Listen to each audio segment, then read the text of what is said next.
ये आपके हाथों में पोस्ट कार्ड है,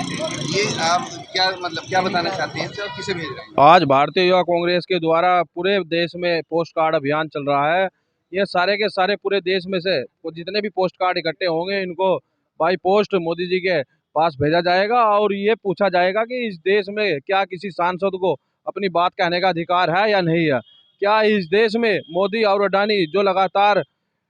20,000 करोड़ का जो घोटाला, जो सेल कंपनियों को पैसा भेजा गया अडानी के द्वारा, वो पैसा अडानी के पास से कहाँ गया। तो इसी तरीके के विभिन्न मुद्दे हैं जिनको यूथ कांग्रेस के सभी कार्यकर्ता पूछना चाहते हैं और ये मांग कर रहे हैं, क्योंकि संसद में इस देश के सांसद राहुल गांधी जी को जिस तरीके से बर्खास्त किया गया, उनसे सवाल जवाब नहीं किया गया, ना उनके द्वारा कोई जो उन्हें बात कहना चाहते थे वो भी बात उनके द्वारा नहीं सुनी गई। तो उसी चीज़ को लेकर अब इस देश के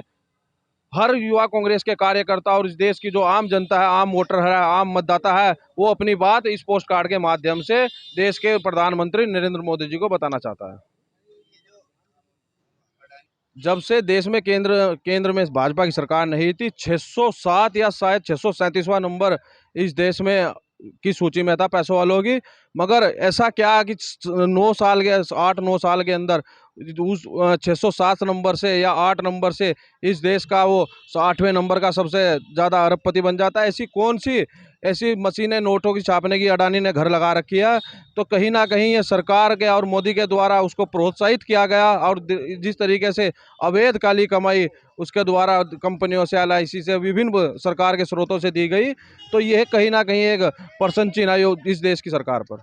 बताना चाह रहा हूं कि राहुल गांधी जी संसद में ये पूछना चाह रहे थे, कुछ बताना चाह रहे थे, मगर उनको उसी दिन के, क्योंकि वो केस पहले डिस्क्वालीफाई हो गया था, उस केस को दोबारा कोर्ट में ले जाया गया और 3 दिन के अंदर राहुल गांधी जी की सदस्यता को समाप्त किया गया। और युवा देश को यही पूछे, मोदी जी से यही पूछना चाहते थे क्योंकि कोई ना कोई तथ्य राहुल जी के पास था और वो संसद में उस बात को कहना चाहते थे। कि मोदी जी ने, राहुल जी ने अपनी बात रखने के लिए जब संसद में समय मांगा तो उनको समय नहीं दिया गया। और इतनी जल्दी, मैं खुद सरकार से ही पूछना चाहता हूं कि इतनी क्या जल्दी सरकार को होती कि 30 दिन का समय होता है किसी भी MP MLA को बर्खास्त करने का, 3 दिन के अंदर उनको हटा दिया गया। तो कहीं ना कहीं देश पर यह एक धब्बा किस्म का माना जाएगा, क्योंकि मोदी को अपनी और अडानी के रिश्तों को लेकर जो भी बात करेगा उसी तरीके से संसद से, देश से, हर जगह से बर्खास्त किया जाएगा।